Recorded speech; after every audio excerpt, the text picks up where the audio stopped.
agenda in the chat.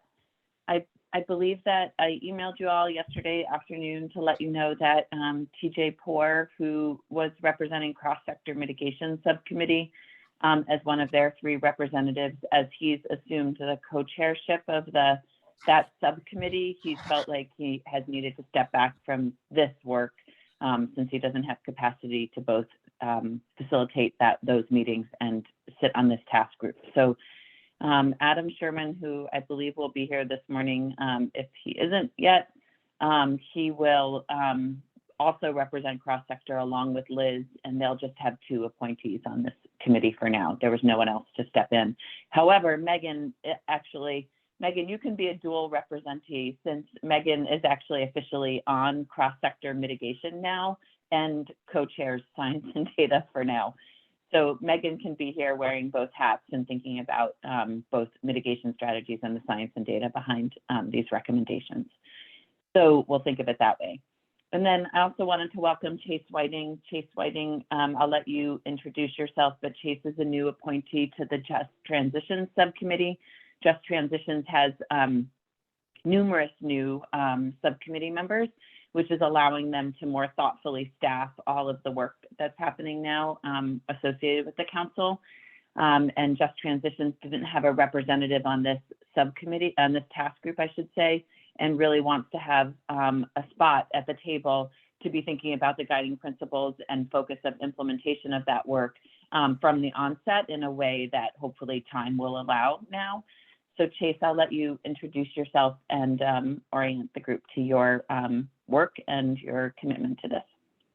Thanks, Jane. Good morning, everyone. I think I've actually had the pleasure of meeting pretty much everybody here already. A couple of folks I haven't yet.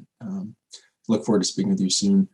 So I'm new to the Just Transition Subcommittee and of course new here. And so am looking forward to listening and learning a lot over the next couple of weeks and getting to know you all better.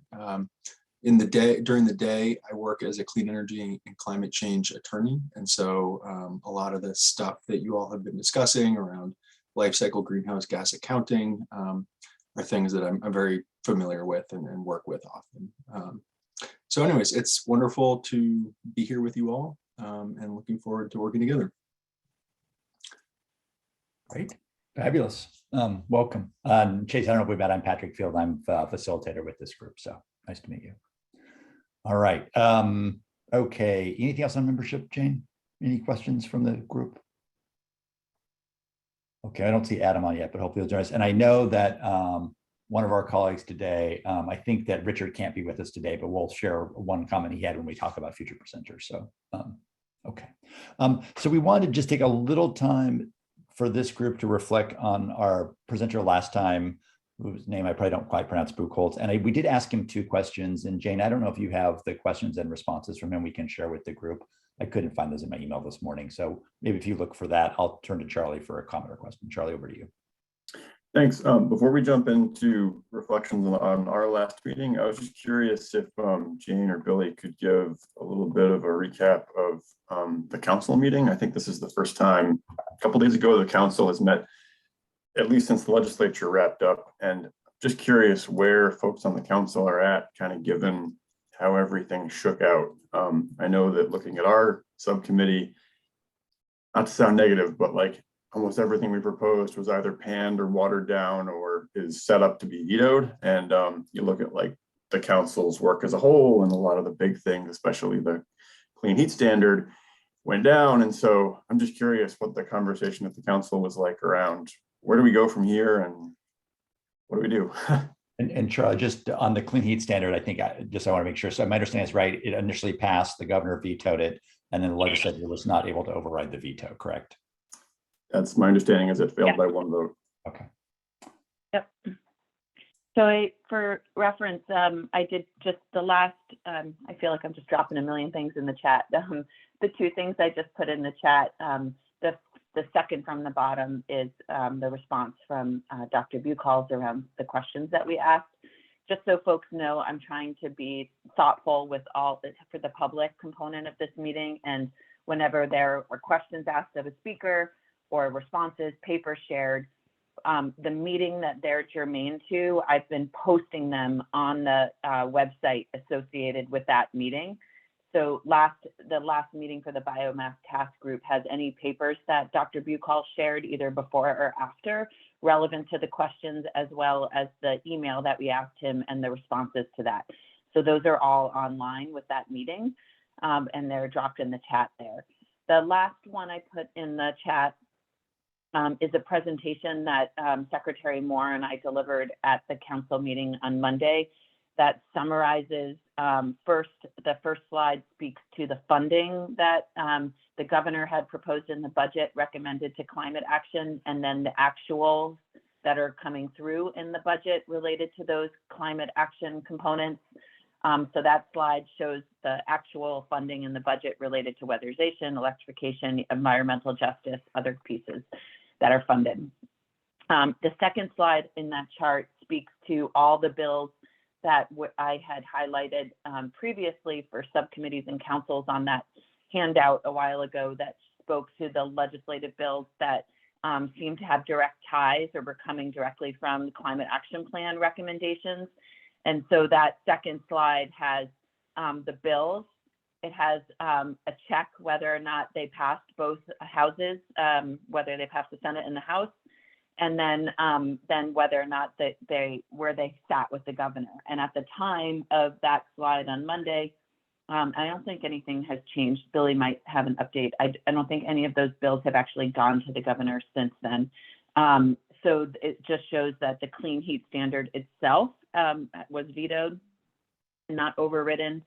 All those other bills like the environmental justice bill, it's still being scrubbed. The current use bill, those kinds of things have not actually gone to the governor's desk yet. So it's a bit early to really be retrospective and reflective on what this means for future thinking with the council. The cross-sector subcommittee specifically has a meeting tomorrow. We actually expect to cancel it. I'll say that now for folks who are interested in joining that meeting. Largely because I think we want to have a structured conversation about next steps, and I've started to feel with the co-chairs that it's a little too soon.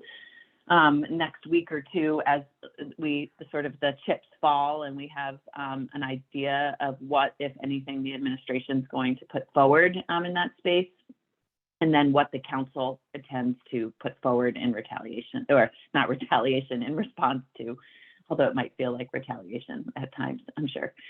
So, but yes, lots of questions about where to go from here. And you'll also see on the work planning slides in that presentation that the council isn't meeting again until September. So the council will be off now for 4 months. The steering committee will be meeting over the summer, and the focus of that will really be twofold as far as substance goes.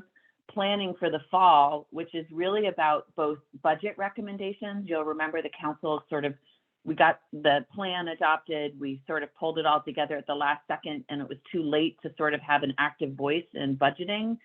So we'll have a process this fall to sort of try to fold into the timing of the governor's recommend to the legislature around what needs are for climate action. And then also with a new biennium, really trying to focus prioritization of what we should focus on with the legislature and how the council might have one voice in recommendations in that space. And the steering committee will really be thinking about process for that, because I think the council's been one of the things the council maybe hasn't done most effectively to date yet, and I think it's largely because of timing, has been further prioritization. You know, the plan includes a lot of stuff, and being able to sort of say what needs to happen when is going to be an important role for the council. So, yeah, Judy, I'll stop there. I have a question about the makeup of this task force. People keep getting added. And it was my understanding that you originally said it had to be people from the subcommittees. Is that correct? Yep. So Yep, how are we going to get a balance on this committee if, like Charlie said, everybody from the Ag and Ecosystem Committee's recommendations are getting nixed? How are we going to get more of that voice into this committee? Do you want to, Jane, can you walk through the balance of like who we have from each committee, just so we're clear about who's who, to Judy's good question? Sure. We have 3 representatives from Ag and Eco, you, Billy, and Charlie, obviously. We have Megan and Richard from Science and Data, although Megan also serves on cross-sector, so she's also representing cross-sector. And then Liz Miller and Adam Sherman from cross-sector, and now Chase from Just Transition. So yes, all subcommittee members, and it was just the addition of Chase from Just Transition. Oh, As far as Charlie's comment about legislation, I'm not sure, that's sort of out of our control. I can only say, I mean, the governor and the legislature, we can put forward one voice of recommendations, and we can do our best as a council and subcommittees to lift that up. But at some point, I think. Well, I think that's my point. One voice wasn't put forward, which is why it got vetoed.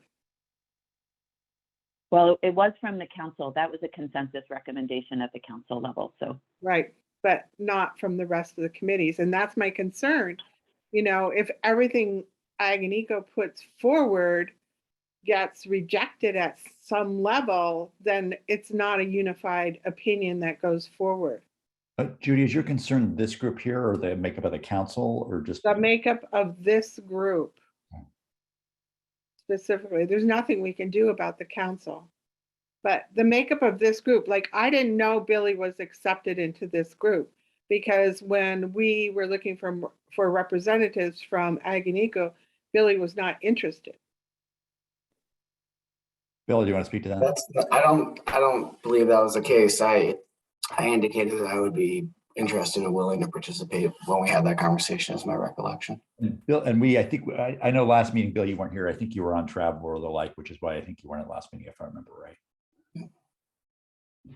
So Judy, I think we've got roughly 3 of 2 groups, 2 of 1, and then 1 of our Just Transition group. So I think we can debate the balance. I think we still in process, and I think I'm not sure where everybody stands on these issues. So I don't think there's a predetermined outcome from what I can tell, but I don't obviously know till we talk. Okay. But I think we can continue to watch it with your concern. Thank you. Okay, any other questions right now on kind of the bigger status of the Climate Council membership here or anything? And then we'll talk a little bit about Buchholz. And then I think we're expecting Bill at what time, Jane, about a little before 9? He's here. Oh, There ready anytime. Good morning. All right, Bill. We'll try to make this short so we can get to you, because we want to have you we want you to be the show of the day.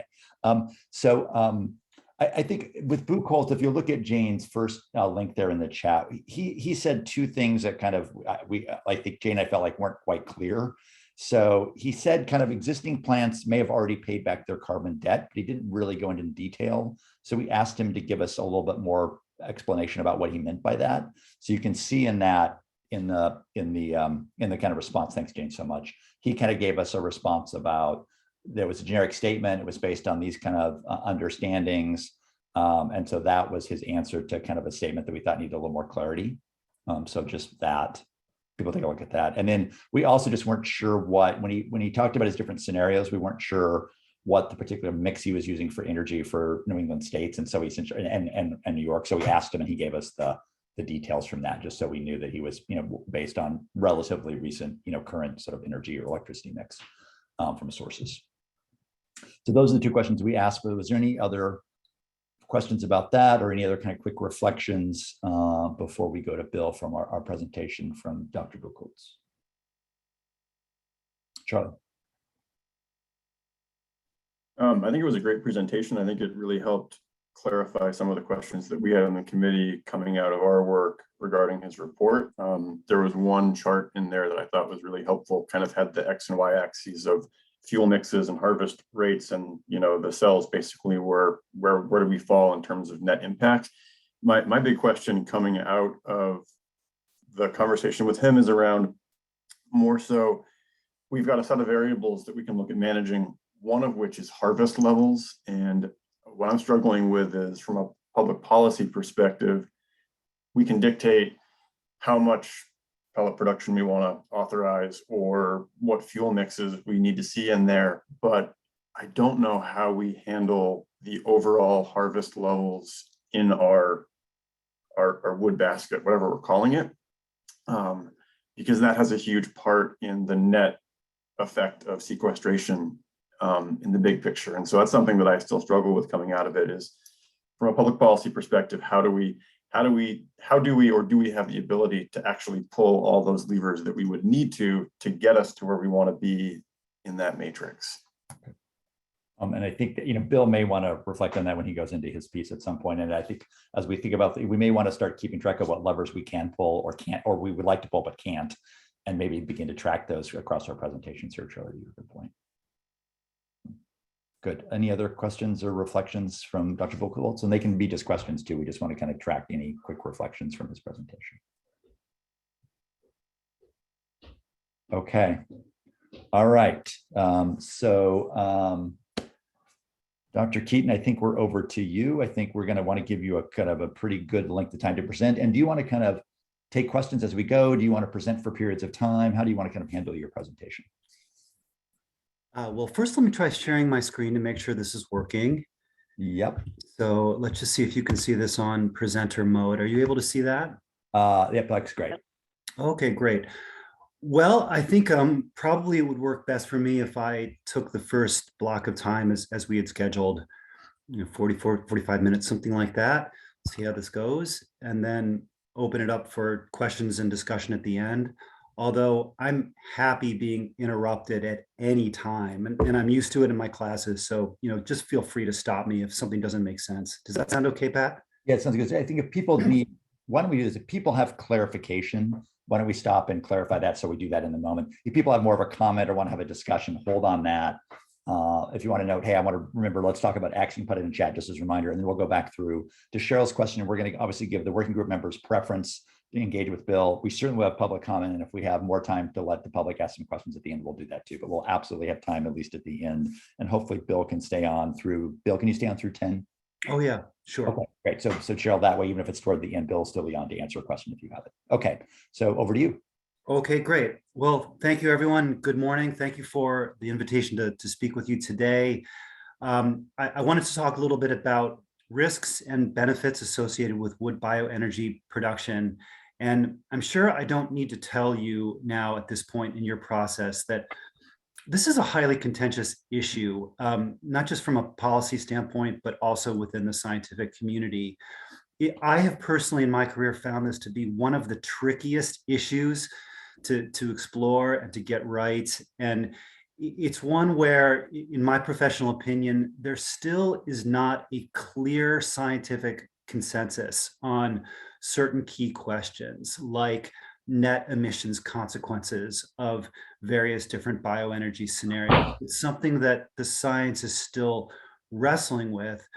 And you will find, because of that, scientists that come down in different places around this issue that have reached different conclusions. And often it's a function of the particular accounting method they've used or the particular calculus or variables they've modeled. And what I thought I would do today is just try to help you understand some of those a little bit and maybe explore them with you. And I'll just say that my opinions, my conclusions have changed, have shifted over time as the science has evolved, and yet I'm still on the fence about certain things, and that's why I want to approach this issue really carefully. So rather than a lengthy scientific presentation and then at the end drawing a clear and definitive conclusion, like bioenergy is a strong natural climate solution or it's not. Instead, I'm going to try to sort of thread the middle path and to outline ways in which we can maximize the potential for this to have a beneficial impact. Okay, so that's where I'm headed with all of this. Okay, so yes, this is a tricky issue. And so our objective from a policy standpoint needs to be minimizing risk while maximizing benefits. every natural climate solution that we might look at involving forests carries risks. There are uncertainties. So many of you know that I'm a proponent of old forest reserves as one component of a mixed use landscape, not the only component, like one particular natural climate solution. That carries risks. It carries risks from a climate change standpoint. It carries risks from a natural disturbance point of view, from an invasive species point of view. So that strategy carries risks. The forestry community is also really excited these days about what we call mass timber and durable wood products. Lots of great potential there from a climate standpoint. It also carries risks because mass timber actually fluxes a lot of carbon to the atmosphere in the process of converting trees into lumber and wood products. Every strategy that we look at in this portfolio of natural climate solutions carries risks and uncertainties. And so what we need to do is minimize those risks and do everything we can to maximize the potential climate benefits. Okay, so let's see if we can do that for wood bioenergy. And we'll start with the topic that I'm sure you've heard a lot about. I'm sure Thomas talked about this a great deal. By the way, Thomas Buchholz was a postdoc in my lab for many years, and we've collaborated together on a number of papers. So I'm sure some of what I'll talk about today will be a little bit redundant, but maybe I can offer my own perspective. Okay. Yes. Sorry, Bill, just to jump in quick, could you just quickly define what you mean by wood bioenergy? Just because the conversations we've had here, we just want to make sure we're clear on like what we're talking about. So wood bioenergy, are you talking about any form of using wood to create energy? So we're talking about electricity generation, we're talking about thermal, we're talking about combined heat and power models, or are you focusing on one section of that? No, I'm going to talk about this very expansively. So any use of wood for energy generation. Okay, thanks. Heat, thermal, combined power. And I'm also referring both to biomass that we harvest in the forest, as well as residuals from milling and the waste stream, those sorts of things. Okay, so the assumption of carbon neutrality. So, this whole conversation around bioenergy began 10 or 15 years ago. And at that time, well, it didn't begin then. That's when we saw this sort of increase in interest.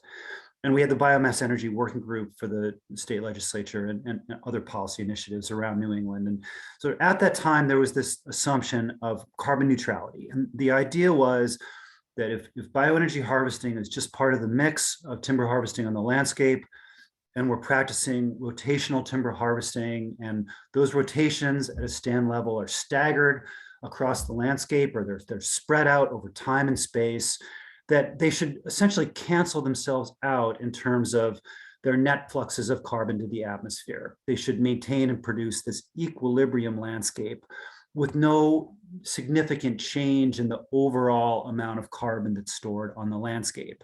So that's where we began. And this has been scrutinized and challenged by the science from a number of different perspectives. So let's try to pull this apart a little bit. So I'm going to do that really simplistically with this hypothetical model that I have here. So if we think about carbon storage on a landscape, that's here on the y-axis, and we have time on the x-axis, and we have some sort of a partial harvesting rotation here, right? Where a forest grows, it's partially harvested, which is the typical harvesting regimen here in the Northeast, and then it regrows and then is harvested again over some kind of rotation or entry cycle. And we can say, okay, that kind of schedule produces this average amount of carbon storage over time. Well, that's a single stand. And of course, our landscapes are composed of multiple stands. So let's add a couple other stands. So now we have multiple stands here that are being harvested at different times and at different places on the landscape. And if we stagger harvest this way like that, we can show that the average carbon storage is actually a little bit higher through this kind of staggered rotational forestry. So that's all well and good. But we know that in the Northeast, in particular, biomass harvesting is almost never a standalone practice. In other words, we're almost never harvesting a stand just for biomass. It's almost always part of integrated harvest operations where some proportion of the harvested volume is going to various different energy applications. So it's part of these integrated harvests. And what that typically means then, or what we might hypothesize that it means, is that we're adding a little extra harvest each time that we go in. We're culling the low-grade timber, or we're pulling out unmerchantable material of various sorts. So we're essentially intensifying the harvest a little bit more than we otherwise would. So we harvest a little bit harder each time. And if we think about that, and we think about this kind of schedule, then the net effect of that at the landscape scale is that it reduces the net amount of carbon that's stored on the landscape. So we have a lower equilibrium condition then of carbon storage. So that marginal difference between what we're storing now and what we would store with a significant increase in bioenergy harvest is what the science, I would argue, is most concerned about. Are we compensating for that reduced storage? Or are there things we can do from a policy standpoint that would minimize that reduction in storage? This is what we need to understand. So lots of people have looked at this all over the US, all over North America, all over the world, particularly in Europe, where there's a lot of bioenergy use. And they thought about it in different ways. So you heard, it sounds like you heard Dr. Buchholz talk about this, the idea of a carbon debt. So basically repaying that carbon flux off the landscape through substitution benefits, basically substituting wood for fossil fuels, and then slowly over time avoiding those emissions that would have ensued, and then making up this carbon debt. And yes, as I just saw you discussing in Thomas's response, most modeling studies show some period of time of several decades to half a century to an entire century, depending on a number of things, until you repay that debt. And of course, this was of great concern to many people because, you know, it suggests that bioenergy has great potential over the long term as an emissions reduction strategy. But from a climate change standpoint, what we most care about is the near term, this next 10 to 20 years, that is this critical threshold for stabilizing CO2 concentrations in the atmosphere and mitigating anthropogenic climate change. You know, we don't have 50 to 100 years to get this right. We have to get this right now. And others then have thought even further about this in terms of not just the carbon debt, the repayment of the foregone storage on the landscape, but the opportunity cost. So had we not intensified harvests, forests may have accumulated more biomass as they grew and developed and continued to sequester and store carbon. So we also have to account for that foregone sequestration that would have happened under a different scenario, which means that these two lines might not intersect until even further down the road in terms of avoided emissions versus this opportunity cost.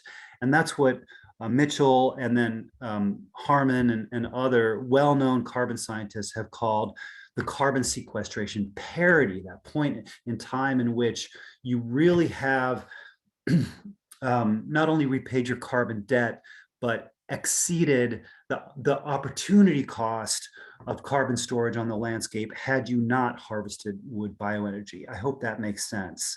So there are lots of different ways basically of doing the carbon accounting, to make a long story short. But even that scenario carries a lot of risks and a lot of uncertainties. This idea of sequestration parity and foregone sequestration potential. There's a lot that we don't know about the future. There are a lot of reasons to suspect that future sequestration and storage may not be the same as it has been over past centuries, with climate change and shifting species ranges and effects on growth and drought and physiological stress in our forests, not to mention invasive species. There's simply a lot we don't know about the future. and putting your eggs in this sequestration parity basket also carries a lot of risks. And it's one argument, again, for not adopting one particular strategy over another, but rather spreading the risk. A very well-known scientists, David Lindenmayer and Jerry Franklin, once called this risk spreading. The idea, again, not putting all your eggs in one basket, using a variety of different strategies to mitigate climate change and to mitigate risk. Okay, so that's one key thing to think about. This idea of debt, intensification, opportunity cost. These are all things we need to think about. And then there's one other major source of uncertainty in the science, and I would say sort of an underlying reason why different studies have reached different conclusions, and that's the question of baselines. So what are we comparing against when we model or quantify the carbon benefits or consequences of bioenergy? Like, what are we comparing against? So one potential baseline is this opportunity cost that we just talked about. Basically, the foregone carbon sequestration potential on the landscape had we not intensified harvests.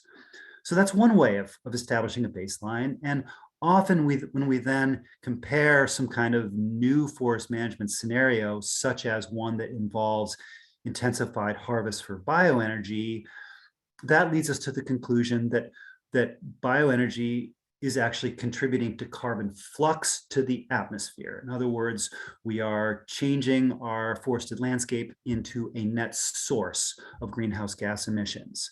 On the other hand, if we think about the baseline as simply time zero, what are we emitting now? What is our forested landscape and our energy sector emitting now? So forgetting about the opportunity cost, forgetting about future sequestration on the landscape, we might reach the conclusion that intensified harvests for bioenergy actually converts our landscape into a net sink for carbon dioxide and for carbon. So I'm going to explain this in a minute with some of my own research that explored this really carefully for the Northeast, the effect of a different baseline on our conclusion. But I just wanted to show you that many studies, including these global reviews like this one, have showed the same thing, that your choice of baseline determines the conclusion that you reach. Okay, so that's the segue then into some of my own research. The one thing, yes, please. Slide one. I want to make sure people, including myself, understand this. So if there are questions to understand the kind of the baseline and then how it might affect what actually then you predict your outcome to be, are there any questions about that for clarification from people? Any questions? Okay, Chase, go for it. Yeah, thank you, Bill. This isn't so much a question of baseline, but just sort of the interaction between the rate of biomass combustion and time that it would take for new forest stands to grow. Could you just break down how that dynamic interacts with the baseline? I see here that the chart is graphed out over time, but just curious to sort of break that element down too, please. Sure. And I have some more information on that question a little bit later in the talk, Chase. But basically, we might envision that here in this panel B here as a different scenario that perhaps uses a different mix of energy applications. So that if we're allocating, let me see if I can get my cursor to work. So look at this new forest management scenario, this line right here in panel B. If we have a scenario that allocates the biomass harvested very, very efficiently to high efficiency energy applications like thermal or small scale, high efficiency applications that minimize the emissions per unit energy generated, then we might produce a more efficient scenario that is even capable of exceeding that opportunity cost of sequestration on the landscape. So it makes a big difference how we're allocating the biomass. In other words, what we're using it for, what application we're using it for. And so then we have to understand which applications are more efficient at generating energy. Does that And answer is your that question? sort of, yeah, that's really helpful. Thank you, Bill. Is that sort of because if the combustion is more efficient, then like at a high theoretical level, more trees will continue to be growing and storing carbon, and so there's less harvest going on ultimately? Well, the bottom line is that wood is not an efficient energy source in comparison to fossil fuels. It just isn't. It produces a lot more greenhouse gases per unit energy produced than do fossil fuels. So that's our challenge. How do we make wood bioenergy efficient? And it's not just a question of like how fast the forests regrow. That's part of it, but it's also a question of the emissions that we produce just by burning wood in place of something else. So yes, we have to regrow the forests. I'm going to talk a lot about maintaining carbon stocking on the landscape, but we also have to use the wood as efficiently as possible if we're producing energy. And Bill, in a little bit, do you talk about what that looks like in terms of efficient? I'm going to try to a little bit later, Chase. It's not my particular area of research. Others have explored that and are more expert in that than I am, but I can comment on it a little bit. Awesome, great. Bill, thanks. Keep going. Thanks. Okay. Right, so baselines, these are important. So I thought I would try to inform this now with some real evidence, some real data from my own research at UVM. And this is work that my lab took a really deep dive into almost a decade ago now, maybe 7 or 8 years ago. And so it's a little bit dated, but I think still relevant. So in our work, we wanted to not just model this, but we wanted to use real empirical data from Vermont and New England that would help us understand how much carbon biomass energy is actually fluxing, how much is fluxing off the landscape, how much is being used for energy and could be counted as avoided emissions. So what are the actual net fluxes from bioenergy harvest in New England? That's what we wanted to explore. And we did this a couple of ways. So the first approach, again, used real empirical data. So actual field data that we collected, the timber harvests all over Vermont. There were a few in New York and a few in New Hampshire. These were integrated harvest operations, meaning they were timber harvests for a wide variety of silvicultural objectives and that were producing a wide range of wood products, pulp, saw logs, veneer logs, and in some cases chips and bioenergy. So we lengthy protocol here then to find these sites and to match them up and to sort of encompass the range of variability in how bioenergy harvesting is done in New England. They were all fairly recently harvested, and we collected a lot of information on these harvests, information all about not just the silviculture and the site, but also information about the landowners and the contractors and the machinery and the economics. And Thomas Buchholz was part of this research, and so there was this strong economic component as well. A little bit about how we then calculated carbon fluxes, including substitution of benefits or avoided emissions. We tried to try to understand. We quantified where the biomass that was harvested was actually going, like what it was actually being used for, and in some cases how that was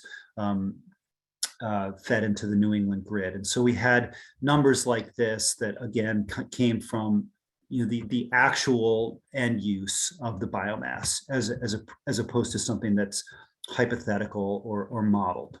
So that's where those numbers came from. Okay, so this is what we found. So these are the carbon fluxes in the near term, meaning the first couple of years after harvest from a variety of different types of harvests in New England. So we have the non-bioenergy harvest. So these are timber operations that do not include biomass going to energy use. We have timber harvests that included biomass for energy, but did not employ whole tree harvesting, meaning they weren't using the tops or the crowns of trees. Those were left in the forests. And then we have bioenergy harvests with whole tree harvesting. So basically pulling out tops and crowns and chipping those as well. And what we found is that the bioenergy harvests without whole tree harvesting had carbon fluxes that were very similar to just your typical timber harvest in New England that does not have biomass for energy. So a very slight statistically significant difference, but nothing major, as opposed to whole tree harvesting that's pulling out a lot more volume, pulling out a lot more biomass from the forest, and fluxing a lot more carbon, at least in the near term, even accounting for the avoided emissions through substitution of biomass for fossil fuels. So that was a really important conclusion. And it supports the idea that if we intensify harvests significantly, that will lead to a greater carbon flux, at least initially. So that's something we then have to account for as we understand long-term carbon debt and the time until we reach sequestration parity. Okay, so then the next step was to try to extrapolate from that, to use those empirical data to actually inform the way we construct scenarios that we can model across a much larger region, truly at landscape scales. So for the next paper, we used U.S. Forest Service forest inventory and analysis plots from across New England, 362 plots. So a very large sample size. And we constructed a variety of bioenergy scenarios that were meant to explore this question of intensification. So what if we intensified harvests across 25% of the landscape for bioenergy? What if we did that for 50% of the landscape? What if we did that for 100% of the landscape? And then we applied intensification in different ways. So we chose, one way was to construct a scenario that used the mean value of biomass volume that we had measured in those harvested sites versus, let's say, the 75th percentile of those sites. So a little towards the higher end of intensification. Okay, so now we have a variety of scenarios, again, modeling bioenergy harvests across the New England landscape at different levels of intensification, both in terms of the total area harvested for bioenergy and in terms of the volume harvested per stand. Okay, and then we used this very, very complex, expansive carbon accounting protocol in which we tried to account for all of the potential carbon flux pathways and emissions. So accounting for the carbon stored and sequestered in the forest, the carbon transferred into wood products, the carbon that then has some kind of a life cycle in actual wood products like saw logs, the carbon that is used for energy and then can be counted as an offset towards fossil fuel emissions. We also accounted for all the indirect emissions from harvesting, processing, transport, and all of those things that are often not included in bioenergy studies. Okay, so very, very holistic carbon accounting method. I hope that makes sense to you. And this is what we found. So now we have all these scenarios, and these are modeled over 160 years. It's basically 2 rotations of sugar maple across that New England landscape. And really important to note, on the y-axis here, we have the total net carbon stored or emitted. And this includes the carbon that's stored in the forest, the carbon that's stored in wood products and that has some kind of life cycle in the wood product stream, It includes the avoided emissions from fossil fuels, the substitution effects, and everything else. So that's the sort of the positive side of the ledger. And then the negative side of the ledger is the emissions that are actually fluxed to the atmosphere. So the emissions from burning wood or converting to an energy application, and also the emissions from harvesting a forest and the carbon that fluxes from decomposition and sort of all the portions of a tree that are left in the forest. So we can compare the carbon benefits against the carbon fluxes here. And we have that now for this full spectrum of bioenergy scenarios, ranging from a fairly low intensification rate in which we maybe expand bioenergy harvesting across 25% of the landscape. We set it at roughly the same sort of level of volume extraction that we have now versus an expanded bioenergy harvesting across the landscape and at a higher rate of volume removal. And what we see is as we do this, as we expand our bioenergy harvest and as we intensify volume removal, the net carbon fluxed to the atmosphere increases, even accounting for all the other benefits, the avoided emissions from fossil fuels, the carbon that we transfer into the wood product stream, the full accounting.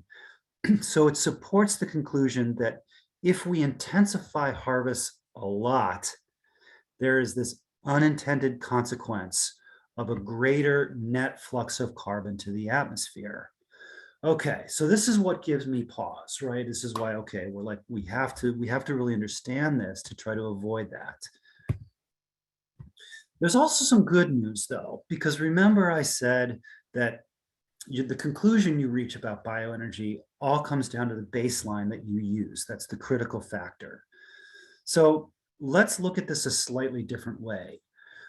So what if we used that baseline of time zero? So just what are we emitting right now from the forest sector, from our landscape? This is that one of the baselines that Zanchi study used that I showed earlier. So just what are we emitting right now? And we take all of those bioenergy scenarios that we modeled here. So I just showed you those. So now you understand all the net carbon fluxes. And what if we just said, okay, how do they compare in terms of carbon emitted relative to time zero, what we're emitting right now? That's this dotted line down here at the baseline. From this perspective, all of the scenarios actually emit less carbon than we are right now. That's surprising, right? So here's the sort of like, if we let it grow scenario and we make all kinds of like super optimistic assumptions about the future, like there won't be any natural disturbances and, we won't lose, that our forests that are being decimated by beech bark disease and beech thickets will somehow be regenerated as they were in the past. We make all kinds of optimistic assumptions about the future. Okay, maybe there's that scenario. And then we have all these bioenergy scenarios here ranging from least intensive to most intensive. And they all seem to emit less net carbon than we are right now. So a policymaker could look at this and say, that's encouraging. So, if that's all we care about, maybe this works. Great. So that if we use that baseline, you might reach an optimistic conclusion. That's true for all these scenarios except the most intensive bioenergy scenarios that incur a carbon debt, even compared to what we're emitting right now at time zero. But the choice of baseline is all important. We can flip that around.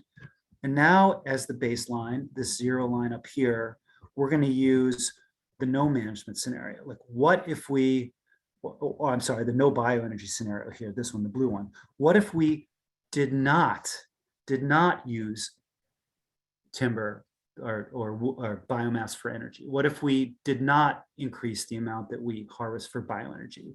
So we make that our baseline and we compare against that status quo. So from this perspective, all of these bioenergy scenarios actually come out less favorable. They all emit more net carbon to the atmosphere than if we did not use biomass for energy. So again, different choice of baseline leads you to a completely different conclusion about net emissions consequences. I hope that makes sense to you. So Can you, yeah, Bill, go can you ahead. just clarify? So under that baseline, Yeah. you're using the not just no bioenergy, but no management. So the No, baseline. actually, I'm sorry, Charlie. I misstated that at first. But by the way, I'm quarantining at home with COVID at the moment, and so I'm definitely a little more cloudy-headed than normal. So no, so Thanks for joining. this is the baseline right here, the blue line, which is conventional integrated timber harvesting, but without volume going to bioenergy.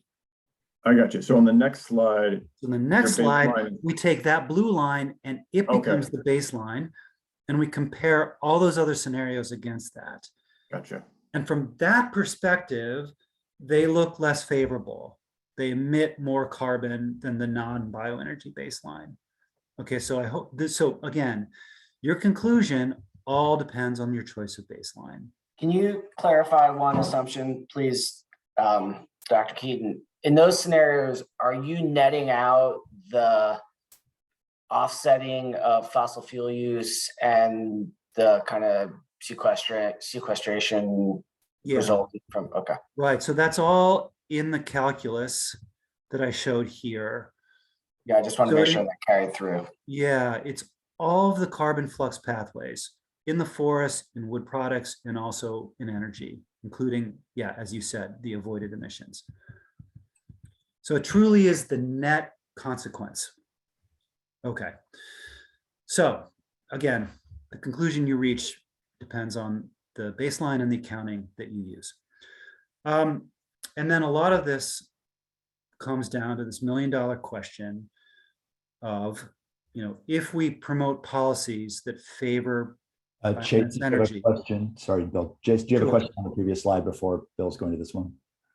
Yeah, thanks. I didn't want to interrupt the flow though. Sort of building off of Billy's question, I'm curious to know a little bit more about assumptions or mathematical assumptions or baselines about wood bioenergy offsetting fossil fuel emissions. I was noting that the date of this research is 2015, and so 7-ish years have passed. And I was curious to know what was the baseline fossil fuel emissions number you were using back then, and sort of in relation to that, assuming that number has changed over the past 7 years as more and more solar has been brought online, and less fossil fuels are being used. Okay. So, would that number change, and if so, how?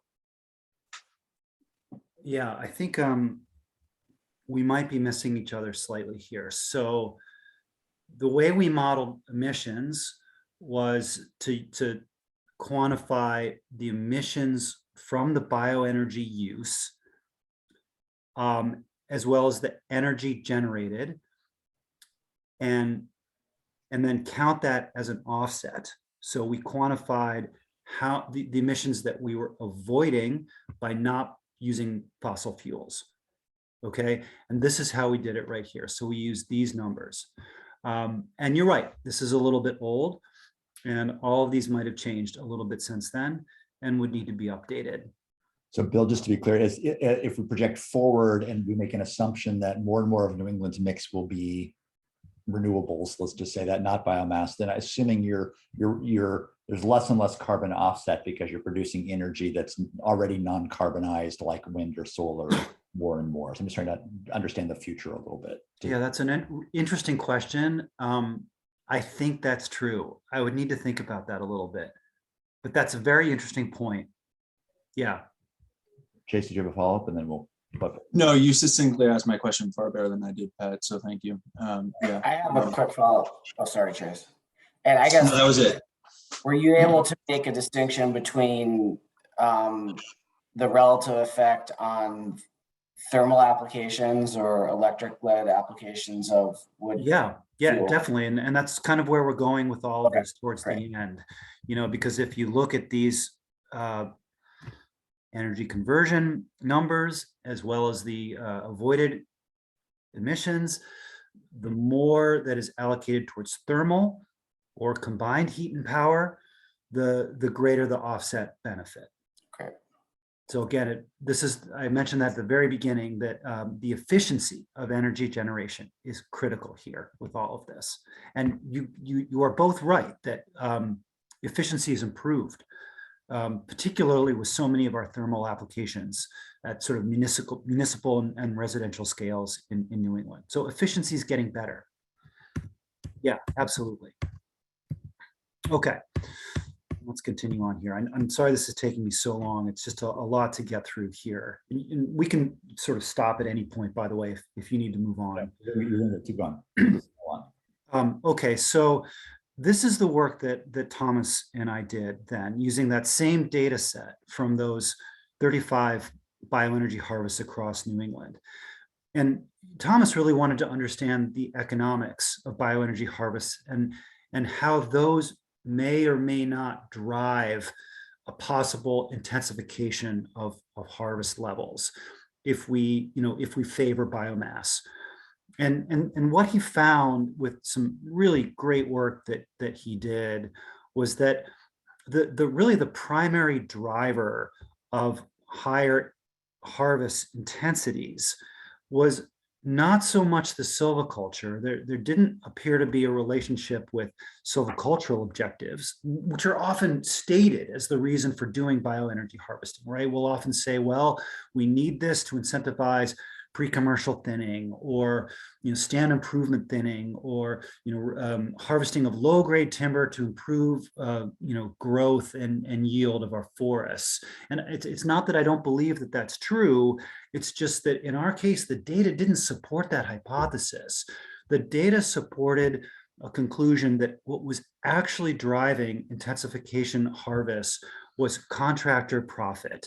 That there was, even though the bioenergy revenue was a very small percentage of the total net revenue that's generated from these operations, it was enough to incentivize contractors to get out a little more volume each time, to harvest a little bit more.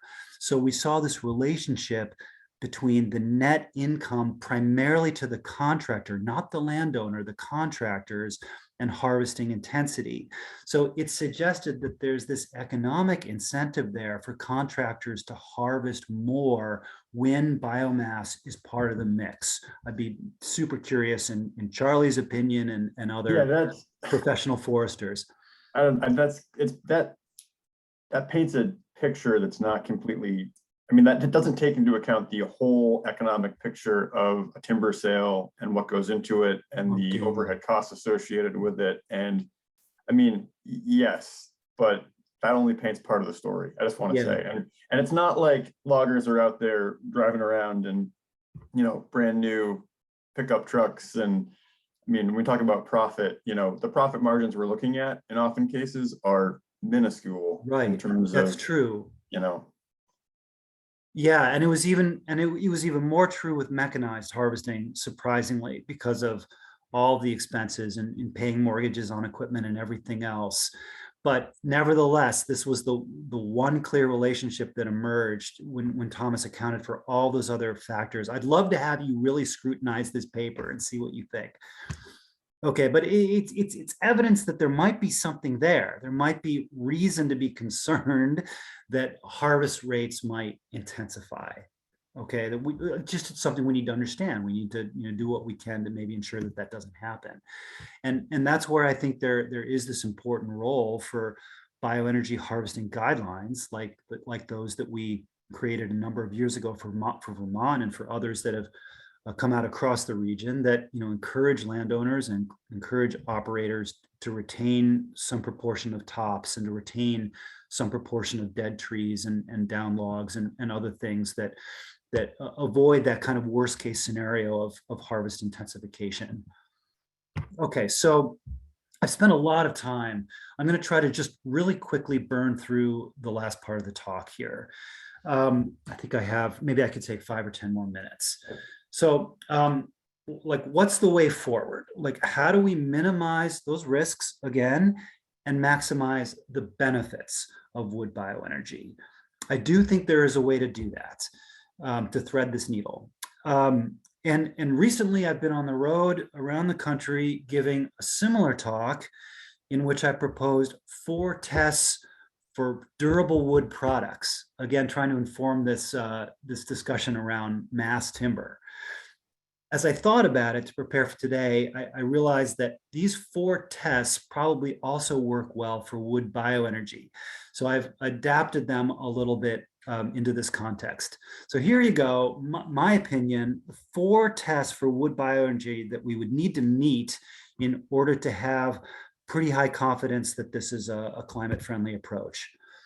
Okay, so first of all, you all know that we have a huge range of natural climate solutions that are out there that are under discussion. And these include a whole variety of things in the forest sector, as well as many other natural climate solutions involving green infrastructure in other sectors like agriculture and wetlands and urban environments and coastal resources and all kinds of things. So the key with all of this is that we don't want to adopt one strategy that cuts into another strategy. So that if we favor wood bioenergy too much, maybe it's going to cut into, let's say, natural forest management objectives like improved forest management that is promoting exactly the opposite, like greater retention of forest structure or extended rotations or higher carbon stocking in our managed forests. So we don't want these strategies to be in opposition to one another. They need to be complementary. Okay, so that's the first key thing. So this figure right here, by the way, is the Natural Climate Solutions Assessment for the United States that was published a few years ago. And it showed the tremendous potential of natural climate solutions for the forest sector here in terms of climate mitigation benefits. The different shading are sort of like the different discount rates, like low hanging fruit, like what we could easily achieve now at a fairly low cost in the near term versus what would be harder to achieve at greater cost over the longer term. Okay, that's what the shading in the bars means. I was part of a more recent study that did the same thing for the entire nation of Canada. And this one was a little bit different than the natural climate solutions for the US, because in this study, we included bioenergy, the things that you folks are interested in. And this was tricky because we had this huge group of climate scientists and forest carbon experts, some really big names here, people like Susan Cook-Patton at the Nature Conservancy and Peter Woodbury and Werner Kurtz, like some of the world's top experts in carbon dynamics. And there was tremendous debate about how and if we should include wood bioenergy. Just like this group, people came down in different places around that issue. In the end, we decided to include wood bioenergy, and we modeled that as wood bioenergy produced from milling residues as well as logging slash, so trees, crowns and limbs that otherwise would have been left in the forest. And the conclusion that we reached was really interesting. It showed that bioenergy contributed to overall emissions reductions so long as it was produced in ways that enhanced other natural climate solutions, like timber stand quality, like growth, like net carbon storage in the forest. And also, very importantly, if it was produced in a way that enhanced the production of durable wood products. So meaning enhancing tree growth and producing larger dimension timber that could then be used for durable wood products, and a variety of other mass timber applications like cross-laminated products and that sort of thing. So it supported this conclusion that we can do bioenergy, but if we do it carefully, it can complement these other natural climate solutions. Okay, so that's the key. We've got to get that right. Can I ask a quick question about that? Yes. And maybe this is for Charlie. how consistent are those kind of preferred management practices with kind of what we see in Vermont, like around, like within the use value program, for instance? Yeah, I mean, it's nuanced because some of these things are happening at the same time in certain timber sales, right? And so it's hard to kind of pull apart, you know, it's all one thing or it's all another. I'd say overall, we could do a hell of a lot better with how we're managing our forests. That's not to say that we're doing horrible work out there. It's just that there's always room for improvement, right? And so, you know, I think that we have opportunities here to do exactly what Bill is saying. But I don't think we're there yet. I mean, that's kind of a broad statement, but again, it's kind of, it's really nuanced in terms of. Yeah, I was just trying to kind of divine whether this was a difference between like biofuel resulting from like forest conversion versus biofuel resulting from like ongoing management, but it sounds like it's more of a distinction between ongoing management practices. And it's also, I think, I guess we got to think about like individual parcel or stand actions versus actions over the whole, because the net outcome is what I think we care about. But you could have 9 landowners doing what Bill's talking about and one landowner do the exact opposite and have the same net outcome, if that makes sense. And so, and that's where I get into the question of like, what public policy is able to actually think about harvest rates and what we're doing and how much is taken. And maybe it's the idea of looking more at the market and what the market's absorbing and in using that as a metric of how much is coming off. Because it gets pretty nuanced when you go down, essentially down the supply chain and look at what's happening on individual parcels, landscapes, and stands. Yeah. Let's let Bill get to the punchline here. We got about 2 minutes left. Yeah, exactly. Go one and then roll off. That's right. Okay, so this is just the idea that we need a portfolio of carbon forestry approaches. A portfolio. This has been my pitch. So if we do wood bioenergy, if we promote policies that favor that, we need to make sure that that's just one part of the overall mix of carbon forestry strategies that we're using.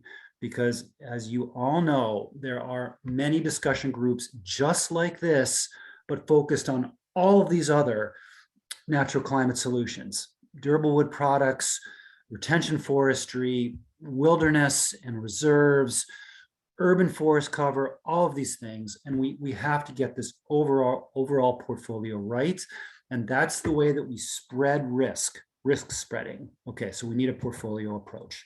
Okay, so that was test number 1. Test number 2, as we've talked about at the beginning, we have to ensure that if we promote wood bioenergy, we are not significantly, well, I'm not even going to say it that way. We have to ensure that we maintain either stable or net increasing carbon stocking on the landscape. That's the important thing, because we have to avoid the unintended consequences of reducing carbon storage on the landscape. This is also something that my lab has looked at a lot in terms of the different forestry practices that could lead over time to a net increase in carbon stocking on the landscape. So this is what carbon markets call additionality. And we have that whole sector of carbon markets that are incentivizing these kinds of practices. So again, we have to make sure that bioenergy is not in opposition to those, but is rather complementary of things like retention forestry and extended rotations and all these other things that we're trying to do in the forest. Okay, so we have to maintain net stable or increasing carbon stocking. So let's look at Vermont, and the data show that we're actually doing a pretty good job of that right now. So the data show net increasing carbon stocking on the Vermont landscape. So that's good news. But as Thomas and Charlie Canham and others will tell you, that's mostly a function of forest maturation, the fact that our forests continue to mature and grow and recover from 19th century land use. The question still remains then, if we significantly expand biomass production, will that start cutting into that increase in carbon stocking, or can we maintain that trajectory of increasing carbon stocking? The devil's in the details. We have to do this right so we avoid too much intensification of harvest. Okay, so that's test number 2, stable or increasing net carbon stocking. The test number 3 is a little trickier. It just has to do with the fact that there are trade-offs among all of these different natural climate solutions. They all carry various different benefits in terms of ecosystem services that they promote, from reserves to riparian buffers to carbon forestry to bioenergy. They all produce different mixes and different types of ecosystem services on the landscape. What we need to make sure with wood bioenergy is that it's contributing to the overall suite of co-benefits that we need from multifunctional forestry. So growth and stocking, flood resilience, biodiversity, exceptionally high quality stream habitats, all of these things. And so one really important co-benefit of all of this that we need to think about is just the idea simply of incentivizing working forests so that we keep forests as forests. I'm sure you've heard that a million times. Some people have showed that from a carbon standpoint, probably the most important thing we can do is simply avoiding conversion of forests to other land uses like houses and subdivisions and yards and driveways. And we know that we are losing forest cover now in all 6 New England states for the first time in 150 years. This has nothing to do with forestry or agriculture. It's entirely a function of suburban and rural sprawl and subdivision. So from this perspective, we might say that if wood bioenergy can incentivize conservation of these forests to prevent conversion, that alone is a really important carbon benefit and maybe is the most important thing at the end of the day. So something to think about. I think in the interest of time, I'm actually going to skip all of this. I've made that point. We can map this. We can understand where that might be most important to conserve forest blocks, for example. And then finally, test number 4. Wood bioenergy harvesting, like any type of forestry or any type of conservation, needs to be future adapted. We have to make sure that we do it in such a way that it contributes to the resilience of our landscape, to climate change, to invasive species, and to future disturbances like ice storms, windstorms, potential for increasing fire, and a variety of other things. There's a lot that we know about that now in terms of how our forests will change into the future and how the mix of ecosystem services will change. My lab's done a lot of work on this recently using some really big data approaches. This is just one example. We used 18,500 plots from across the hemiboreal region of the eastern US and eastern Canada. The data were fed into the supercomputing cluster at UVM, and we modeled how carbon will change into the future, both with climate and also with forest age and development. So as forests age and develop, at the same time the climate is changing, we can understand the carbon they store, the timber they produce. We can understand the mix of biodiversity and species that they're providing habitat for. We can relativize all of these different services. In other words, standardize them so that we're not comparing apples to oranges. And then we could understand how the mix of services will change into the future as climate changes and as forests age and develop. And the really important conclusion from this study was that things will change, that the mixes of services will begin to break apart with climate change. Future forests will produce different mixes of habitat and services than current forests do, but some forest conditions, like older and more structurally complex forests, seem more resilient to climate change in terms of the mixes of services that they provide. So we need to think about how bioenergy can promote those types of forest conditions, just like all other types of forestry and silviculture. Bill, I just want to just as I'm more of time. So I'm going to ask We're this. done. We are almost out of time and we don't probably have enough time for working group questions, let alone the public's questions. So I'm going to ask, you don't have to answer at this moment like a favor. I think it would be fabulous if we could continue the conversation with you next meeting and really go back through, expand people's clarification, understanding, and then begin to think about what this group is concluding from your and Tom's work. Sure. So I don't know whether that's doable or not, but given our time, I suspect that that would be great if that's even possible. Sure. Here's my conclusion slide. I'll just maybe 30 seconds. I'll end right here, Pat. So getting this right now is vital because we only have a few decades to get this right. And if I take all of the science and I kind of collapse it down to 4 key conclusions, here they are. We need to favor high efficiency applications, small scale, high efficiency thermal rather than electrical only. We need to practice excellent forestry standards that maintain high carbon stocking. And we need to ensure that wood biomass energy meets those 4 tests. So that's where I stand now with all of this. So that's it. What would be really helpful, I think, was that those conclusions is for the group to be able to kind of quiz you and go back and forth with those and other things they want to consider, and to make sure we give the public time too. So working group, I guess I want to kind of turn to you at our 5 minutes, and we'll try to at least public. I know we're also out of time for public comment as well. So does it make sense? We'd want to maybe continue this conversation next time if Bill is available and continue to dive into this. Does that sound like a good approach? Sure.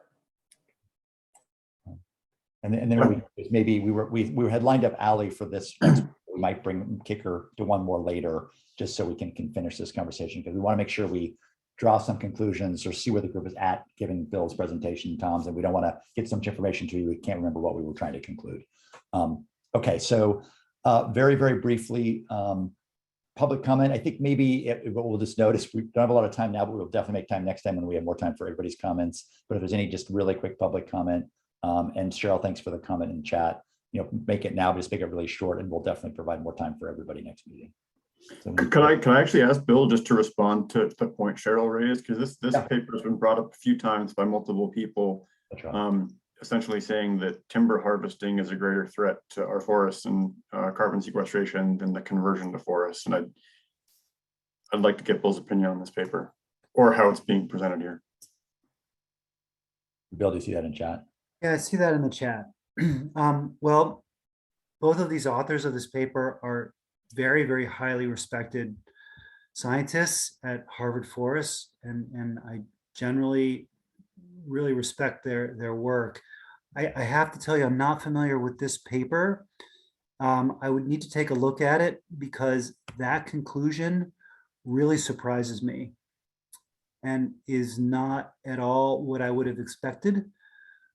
So I feel like I'm not able to respond to that until I read that paper. And Cheryl, do you mind either just emailing to Jane and send out to everybody, just actually the actual citation? That would be very helpful. Then we can make it available to Bill and everybody else too. Okay, so I think where we're at is a really good presentation, a lot to think about, as you and Dr. Buchholz, and I think the Ag Ecosystem wrestled with is, this is super complicated, and to figure out what is the right choices and then what policy levers, as Charlie said, can actually influence this is what we have to kind of think about as we consider recommendations back to the full Climate Council. So Bill, Jane can check back with you on dates. We would love it if we could have you bring you back one more time. We know that's an imposition, so would so greatly appreciate it. Sure, I'd be glad to. That's fabulous. And then we'll work with Ali to maybe be here next time. I just want to note that our member, Richard, who couldn't be here, just mentioned he's hoping we would have a speaker on somewhat about some of the kind of non-carbon health effects of burning biomass. And he asked if we could potentially have a speaker on that in a future meeting as well, to think about some of the other kind of air quality and public health potential consequences of using biomass for thermal or electric heat or cogen. Cheryl, thanks for the citation, super helpful. Okay, Jane, I know we're going to end quickly today. Our next meeting is 2 weeks from now, is that correct? Yes. Okay, great. And Bill will send you the dates, and hope we can make that happen. And we'll probably maybe do a very quick summary from today for maybe 10 minutes, and then really just have a good dialogue for most of it. Yeah, I won't be available 2 weeks from today. I'm be abroad, but maybe a later date. Okay, why doesn't Jane send you our next few meetings? And what we'll try to do is get you in as soon as we can while it's fresh. And what we'll do next time, group, is maybe just have some discussion among ourselves about what we learned. Bill, we'll have your slides. Is that correct? Sure. And then that way we can go back to them just if the group has questions. So we'll do some dialogue and maybe think of some framing questions for Bill when he comes back to us time after next. Maybe that does give us time to have Allie next time, Jane. And then we'll try to get Bill the meeting after that if we possibly can. Sure. Does that work? Okay. Well, thank you very much. Okay. All right. Feel better, Bill. Oh, thank you. Thanks for joining us during COVID. We so appreciate it. Yeoman's task. All right. Working group. Again, a lot of good, rich stuff to think about. Try to keep track of notes. Jane, we have recordings. We don't have notes for these meetings. Is that correct, or do we? No, I've been taking notes. Okay. I do post them, and they are part of the agenda to approve at the beginning, but we tend to skip right over that and keep going. I do favor brevity in my minute taking, and really refer to the video, so they shouldn't be a surprise to anybody. So people might want to review the slides from our last two presentations so we can have a bit of dialogue with each other from our previous two. And again, if there are other citations people want to send around from the working group, Jane's been forwarding those to people as they come up.